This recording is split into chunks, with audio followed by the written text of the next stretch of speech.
हाँ, तो बच्चों ऑनलाइन क्लास में आपका स्वागत है। ऑनलाइन क्लास में आपको अध्याय 6 पढ़ाया जा रहा है। उस अध्याय 6 में आपको स्थापत्य, मंदिर या वास्तुकला के विषय में पढ़ाया जा रहा है कि स्थापत्य कला किन किन रूपों में या किन किन शैलियों में विकसित हुई थी। इस तरह का पढ़ाया जा रहा है आपको। मैंने कल आपको बताया था नागर वास्तु शैली और द्रविड़ शैली और बेसर शैली के विषय में बताया था। नागर वास्तु शैली का विकास 9वीं से 12वीं सदी के मध्य हुआ और द्रविड़ शैली का विकास उससे पहले हुआ और कुछ देशज शैलियों का विकास हुआ, जिनमें मैंने आपको मारू गुर्जर शैली बताई थी, गुर्जर प्रतिहार शैली बताई थी। इस तरह की शैलियों में स्थापत्य कला का निर्माण हुआ या मंदिरों का निर्माण हुआ। उन मंदिरों में मैंने आपको बताया कि वास्तुकला की दृष्टि से मंदिरों को कई भागों में विभक्त करके या कई भागों में बनाया गया। जैसे मैंने बताया आपको, मंदिर निर्माण के समय या मंदिर जब निर्माण करते हैं वास्तुकला की दृष्टि से, तो सबसे पहले प्रवेश द्वार के बाद यानी सभा मंडप या परिक्रमा, फिर सभा मंडप, फिर गर्भगृह। और गर्भगृह वह स्थान होता है जहाँ पर प्रधान मूर्ति की स्थापना की जाती है। इसके अलावा मंदिर के जो अन्य भाग होते हैं, उन अन्य भागों पर जो मूर्ति शिल्प बनाए जाते हैं वो प्रधान मूर्ति शिल्प के संबंधित ही बनाए जाते हैं या परिवार से संबंधित ही बनाए जाते हैं, जिसके आधार पर उस मंदिर को उस प्रधान मूर्ति के नाम पर ही जाना जाता है। ऐसे मूर्ति शिल्प या मंदिरों के विषय में अपन ने पढ़ा। तो आज पढ़ रहे हैं अपन मध्य भारत के मंदिर या स्थापत्य कला। उत्तर प्रदेश, मध्य प्रदेश, राजस्थान के प्राचीन मंदिरों में अनेक समानताएं पाई जाती हैं। इनमें सबसे उल्लेखनीय समानता यह है कि ये सभी मंदिर बलुआ पत्थर के बने हैं। कौन कौन सी जगह के? उत्तर प्रदेश के, मध्य प्रदेश के और राजस्थान के। कौन से पत्थर से बनाए गए? बलुए पत्थर से, अधिकतर बलुए पत्थर से बनाए गए। बाकी आप अन्य में भी पढ़ेंगे। जैसे राजस्थान के मान लो अपन मंदिरों को पढ़े तो रणकपुर और देलवाड़ा के जैन मंदिर हैं, वो सफ़ेद संगमरमर पाषाण में बने हुए हैं, है ना। तो कुछ मंदिर भी ऐसे भी हैं जो सफ़ेद संगमरमर पाषाण बनाए गए हैं, लेकिन अधिकांश मंदिर बलुए पत्थर के द्वारा बनाए गए हैं। गुप्त काल के सबसे पुराने संरचनात्मक मंदिर जो आज भी मौजूद हैं मध्य प्रदेश में पाए जाते हैं। मध्य प्रदेश में जैसे मैंने आपको बताया कौन कौन से, मध्य प्रदेश में मतलब धार जिले में 40 किलोमीटर की दूरी पर जैसे खजुराहो गुफा मंदिर है, इस तरह से, है ना। तो उसके बाद वे अपेक्षाकृत साधारण किस्म के आडंबरहीन पूजा स्थल हैं। इनमें एक छोटा मंडप होता है जो 4 खंभों पर टिका होता है। मंडप अधिकतर जो किस पर टिके होते हैं? खंभों पर। मंडप का तात्पर्य है जहाँ पर सभा की जाती है या जहाँ पर पूजा पाठ की जाती है उस जगह को। यह मंडप एक साधारण वर्गाकार मुखमंडप सा होता है और उसके आगे एक छोटा सा कक्ष होता है जो गर्भगृह कहलाता है। मंडप से जो आगे चलते हैं ना, जैसे अपन यूँ मंदिर की तरफ यूँ चलेंगे तो पहले तो आ जाता है मंडप, और मंडप के आगे जब चलते हैं तो एक गर्भगृह आता है। जो गर्भगृह कौन सा होता है? वह स्थान जहाँ पर प्रधान मूर्ति की स्थापना की जाती है उसे कहते हैं गर्भगृह। तो एक छोटा सा गर्भगृह होता है, कक्ष होता है जो गर्भगृह का काम देता है। इस संबंध में महत्वपूर्ण बात यह है कि ऐसे 2 मंदिर आज बचे हुए हैं। उनमें से एक उदयगिरी में है जो विदिशा के सीमांत क्षेत्र में स्थित है, यानी मध्य प्रदेश में भोपाल की मध्य प्रदेश की राजधानी भोपाल के निकट है विदिशा, यहाँ पर उदयगिरी में स्थित है, सीमांत क्षेत्र में स्थित है। तथा गुफा मंदिरों में एक बड़े हिंदू संकुल का भाग है और दूसरा मंदिर सांची में स्तूप के निकट स्थित है। यह समतल छत वाला प्रथम मंदिर है। इसका अर्थ यह हुआ कि दोनों धर्मों के मंदिर स्थापत्य वास्तु में एक जैसे परिवर्तन किए जा रहे थे। देवगढ़ जिला ललितपुर उत्तर प्रदेश का मंदिर 6वीं शताब्दी में बनाया गया था। इसका मतलब यह हुआ कि यह मंदिर उपरोक्त किस शताब्दी में? 6वीं शताब्दी में। 6वीं शताब्दी के आरंभिक वर्षों में बनाया गया था। इसका मतलब यह हुआ कि यह मंदिर उपरोक्त सांची और उदयगिरी मंदिरों के समानार्थ है या समकालीन कह सकते हैं उसको। छोटे मंदिरों में लगभग आरंभिक वर्षों में मंदिरों में स्थापत्य वास्तुकला एक जैसी परिवर्तन दिखाई देते हैं। देवगढ़ जिला ललितपुर उत्तर प्रदेश का एक मंदिर 6वीं शताब्दी के प्रारंभिक वर्षों में बनाया गया था। इसका मतलब यह हुआ कि यह मंदिर उपरोक्त सांची और उदयगिरी के छोटे मंदिरों के लगभग 100 साल बाद बना था, इसलिए इसे गुप्तकालीन मंदिर स्थापत्य का एक श्रेष्ठ उदाहरण माना जाता है। स्थापत्य का मतलब क्या होता है, भवन निर्माण कला, लेकिन मंदिर की वास्तुकला कह सकते हैं इसे। यह मंदिर वास्तुकला की पंचायतन शैली में निर्मित है, जिसके अनुसार मुख्य देवालय को एक वर्गाकार वेदी पर बनाया जाता है और 4 कोनों में 4 छोटे सहायक देवालय बनाए जाते हैं। 4 छोटे सहायक देवालय अर्थात उसी परिवार संबंधित मूर्तियों को जहाँ स्थापित किया जा रहा है वो सहायक देवालय कहलाते हैं। इस प्रकार कुल मिलाकर 5 छोटे बड़े देवालय बनाए जाते हैं, इसलिए इस शैली को पंचायतन शैली कहा जाता है। मतलब 5 मंदिरों को बनाने के कारण इस शैली को क्या कहते हैं, पंचायतन। इसका ऊंचा और वक्र रेखीय शिखर भी इसी काल की पुष्टि करता है। शिखर रेखा प्रसाद शैली पर बना है, जिससे यह स्पष्ट होता है कि यह मंदिर श्रेष्ठ नागर शैली का आरंभिक उदाहरण है। नागर वास्तु शैली मतलब मैंने आपको बताया चंदेल वंशीय राजाओं के द्वारा नागर वास्तु शैली का निर्माण करवाया गया था, जो 9वीं से 12वीं सदी में करवाया गया था। और ये मूर्ति या स्थापत्य कला की 2 ही शैली हैं, एक नागर शैली और एक द्रविड़ शैली है। पश्चिमाभिमुखी मंदिर का प्रवेश द्वार बहुत भव्य है। इसके बाएं कोने पर गंगा और दाएं कोने पर यमुना है। इसमें विष्णु के अनेक रूप प्रस्तुत किए गए हैं, जिसके कारण लोगों का यह मानना है कि इसके चारों उप देवालयों में भी विष्णु के अवतारों की मूर्तियां स्थापित थी।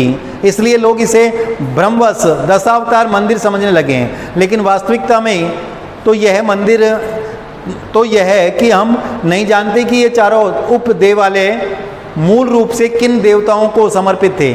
मंदिर की दीवारों पर विष्णु की 3 उद्वृत्तियाँ यानी उभरी हुई आकृतियाँ हैं। दक्षिणी दीवार पर शेषसेन, पूर्वी दीवार पर नर नारायण और पश्चिमी दीवार पर गजेंद्र मोक्ष यानी गज हाथी को मोक्ष मिलते हुए बनाए गए हैं।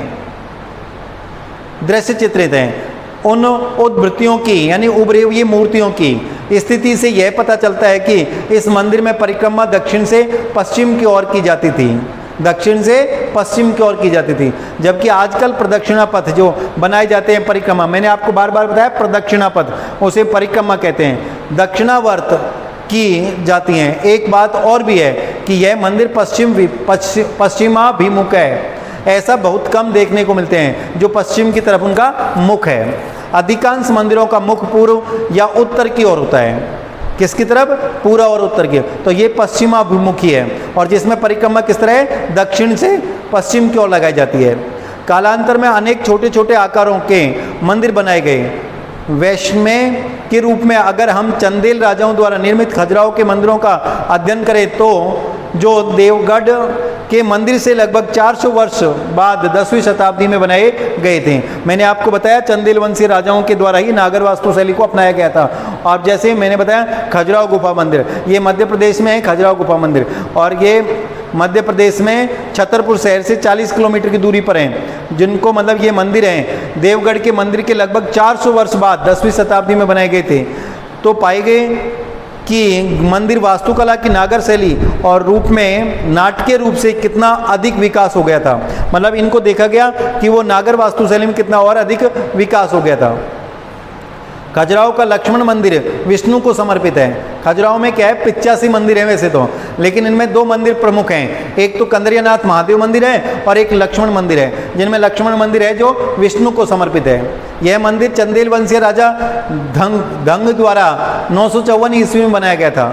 नागर शैली में निर्मित यह मंदिर एक ऊंची वेदी प्लेटफॉर्म, वेदी का मतलब होता है चबूतरा, वेदी का मतलब चबूतरा होता है, उस चबूतरे पर बनाया गया है और उस तक पहुंचने के लिए सीढ़ियां बनी हुई हैं। इसके कोनों में 4 छोटे देवालय बने हैं और इसके गगनचुंबी शिखर पिरामिड की तरह सीधे प्रकाश में खड़े हुए हैं। गगनचुंबी शिखर, शिखर का मतलब मैंने आपको बताया चोटी। मंदिरों में अधिकतर क्या होती है, चोटी होती हैं, तो वो शिखराकार या शिखर मंदिर कहलाते हैं उनको। जो क्या है, जो प्रधान मूर्ति होती है ना, उस प्रधान मूर्ति के ऊपर बनाया जाता है शीर्ष भाग पर, और उसी जो शिखर के नीचे प्रधान मूर्ति की स्थापना की जाती है, उसे शिखर कहते हैं। जो क्या है, नीचे से 4 पिलरों पर या 4 भुजाओं वाला होता है और आगे चलकर उन रेखाओं को यूं करके ऐसे करके चारों की चारों दिशाओं को एक जाकर ऊपर चोटी के रूप में मिला दी जाती है। इस तरह की शिखर बनाई जाती है।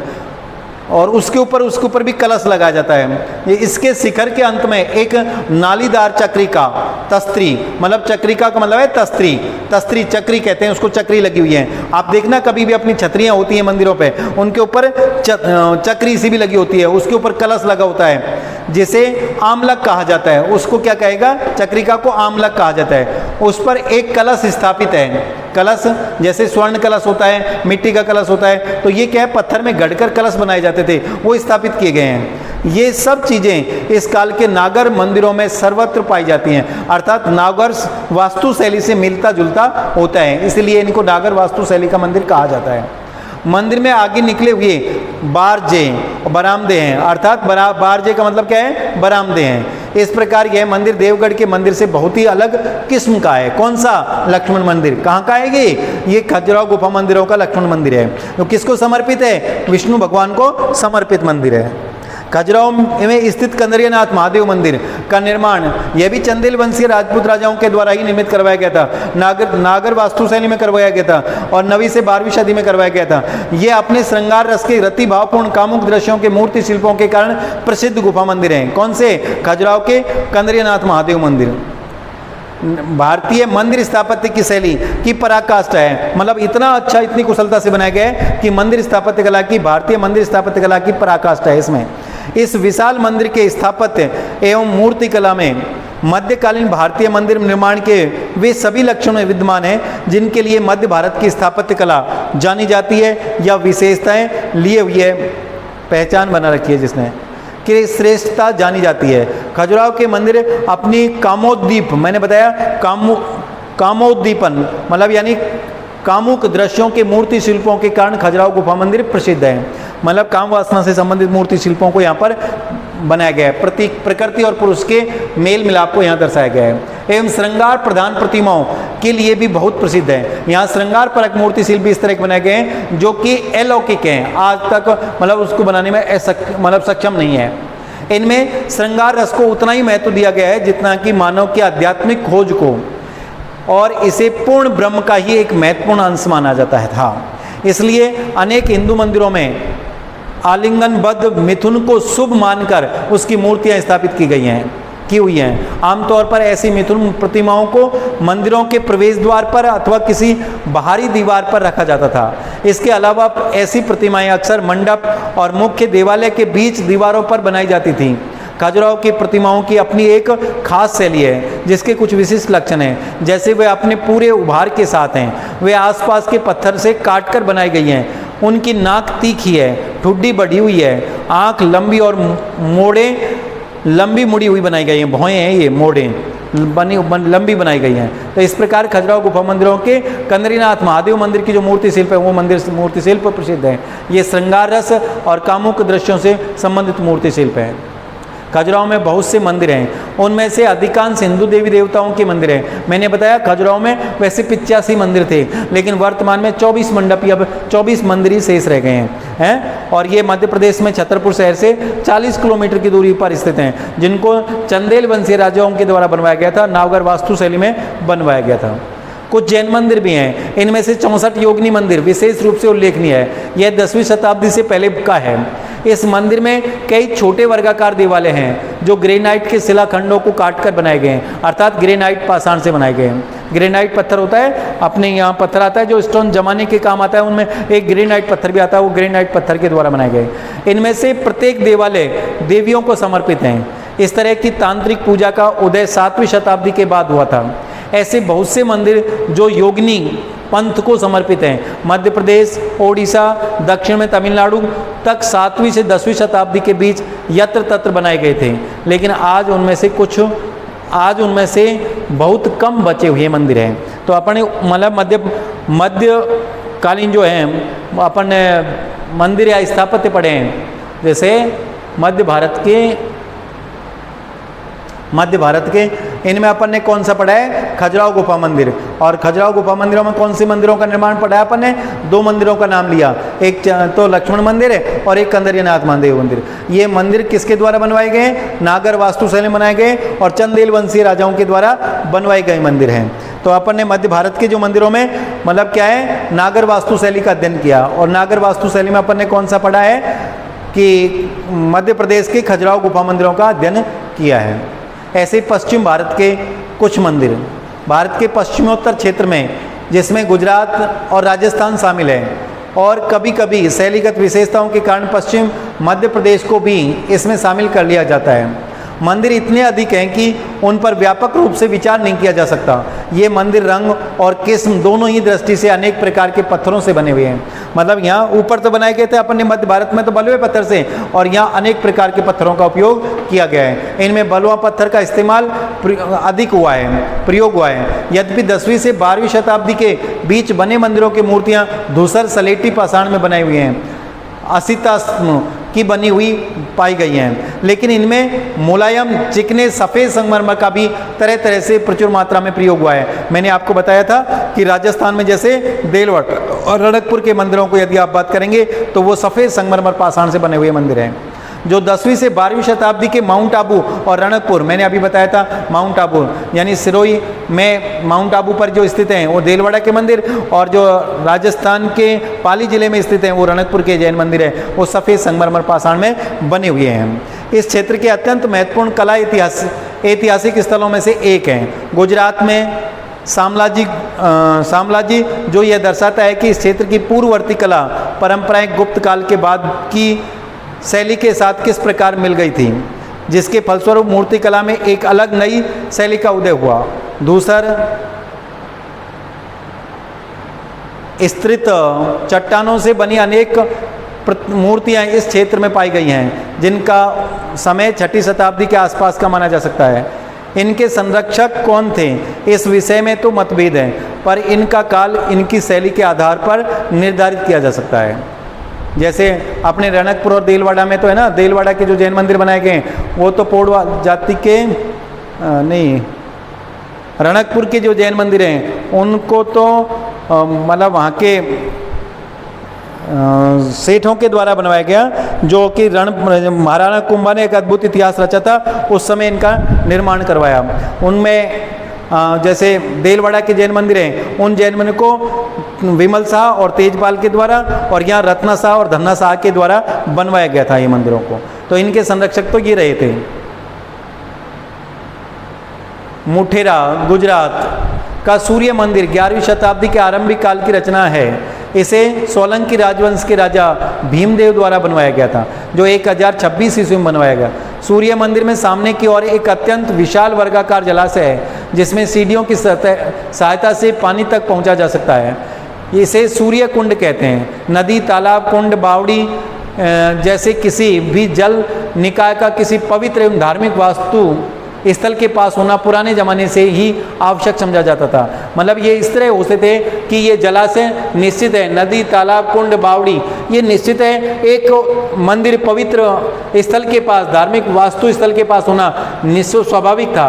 क्यों? क्योंकि यहाँ पर व्यक्ति शुद्ध होकर, शारीरिक दृष्टि से पवित्र होकर फिर मंदिरों में प्रवेश किया जाता था, ऐसा उनकी मान्यता थी। इस कारण शायद मंदिरों का निर्माण ऐसे स्थान पर बनाया या किया जाता था। इस काल तक आते आते ये जल निकाय अनेक मंदिरों के हिस्से बन गए। यह 100 वर्ग मीटर के क्षेत्रफल वाला वर्गाकार जलाशय है। जलाशय के भीतर की सीढ़ियों के बीच में 108 छोटे छोटे देवस्थान बने हुए हैं। एक अलंकृत विशाल चाप तोरण दर्शनार्थी को सीधे सभा मंडप तक ले जाता है, सभा मंडप तक ले जाता है अर्थात मंदिर तक ले जाता है। यह मंडप चारों ओर से खुला है, जैसा कि उन दिनों पश्चिम तथा मध्य भारत के मंदिरों में आम रिवाज थी, अर्थात खंभों पर ही बनाया जाता था, जो खुले बरामदे बनते थे। गुजरात की काष्ठ उत्कीर्ण की परंपरा का प्रभाव इस मंदिर में उपलब्ध प्रचुर उत्कीर्णन है, अर्थात बहुत सारे मंदिरों में या मूर्ति शिल्पों में ऐसे काष्ठ पट्टिका पर उकेरे गए मूर्ति शिल्पों को उदाहरणों के रूप में देखे जा सकते हैं। मूर्ति निर्माण के कार्यों पर स्पष्ट दिखाई देता है, अर्थात वो प्रभाव दिखाई देता है, किंतु केंद्रीय छोटे देवालय की दीवारों पर कोई उत्कीर्णन कार्य नहीं किया गया है और दीवारें सादी छोड़ दी गई हैं। मतलब दीवारों पर उत्कीर्णन कार्य नहीं किया गया और उन्हें क्या कर दिया, सादी छोड़ दी गई हैं। चूँकि मंदिर पूर्वाभिमुख हैं, इसलिए हर वर्ष विषुव के समय यानी 21 मार्च और 23 सितंबर को जब दिन रात बराबर होते हैं, सूर्य सीधे केंद्रीय देवालय पर चमकता है, अर्थात सूर्य उसके ऊपर जाकर गिरता है जहाँ देवालय मुख्य मंदिर है। इस तरह अपन ने क्या पढ़ा, पश्चिम भारतीय पढ़ी और मध्य भारतीय मूर्तिकला या वास्तुकला को पढ़ा। अब अपन इसके बाद अपन पढ़ेंगे पूर्वी भारत की वास्तुकला, जो इसके बाद आने वाले अगले वीडियो में पढ़ेंगे। आज इतना ही, धन्यवाद। तो आपको ये क्या पढ़ाया जा रहा है, मतलब अपने भारत की वास्तुकला का अध्ययन कराया जा रहा है कि वास्तुकला के आधार पर मंदिरों का निर्माण किस प्रकार किया गया था और कौन सी शैली में करवाया गया है, जैसे नागर शैली, द्रविड़ शैली है, इन शैलियों के अंदर किया गया, इस तरह का अध्ययन कर रहे हैं। तो आने वाले वीडियो में अपन आगे पढ़ेंगे पूर्वी भारत के वास्तुकला के बारे में।